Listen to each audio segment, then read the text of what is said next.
المرأة.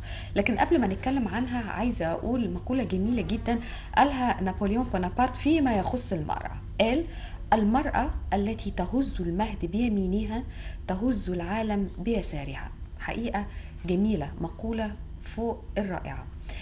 المقولة دي احنا اخترناها لحضراتكم النهاردة لهذه الفقرة المسجلة الخاصة بالمرأة.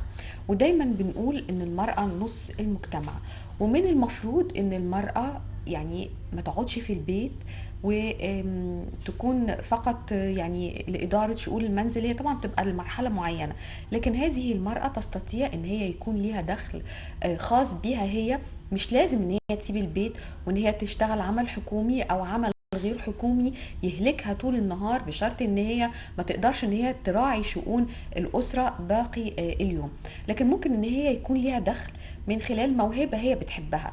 وشفنا العديد من النماذج اللي قدموا او عملوا مشاريع صغيره في المنزل وكان ليهم دخل كويس. ومن ضمنهم كان شغل اكسسوارات، وكان ازياء، وعمل بعض الشموع في المنزل.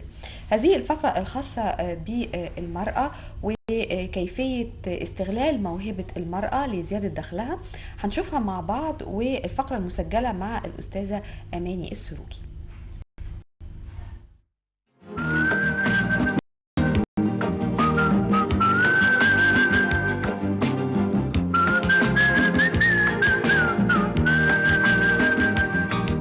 أنا عايزة أتكلم النهاردة عن ضرورة عمل المرأة في المجتمع المصري.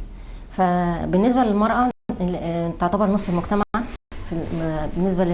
عشان ننمي بلدنا لازم نركز على الجهود، الطاقة البشرية. فالطاقة البشرية سواء كانت رجال أو سيدات لازم إنها تعمل زيها زي الرجل.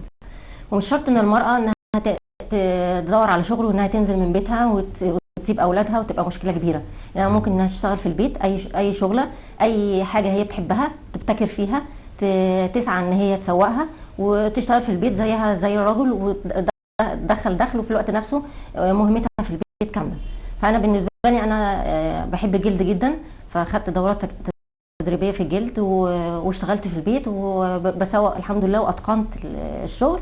وبعمل أي موديل أحب إن أنا أصممه.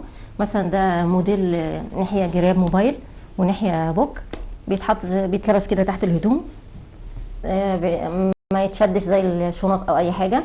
مثلا شنطه زي كده شكل سمكه، حتى لعبه للطفل شكل حصان كده مثلا. اي محفظه رجالي، بوك صغير الفضه على شكل علم مصر.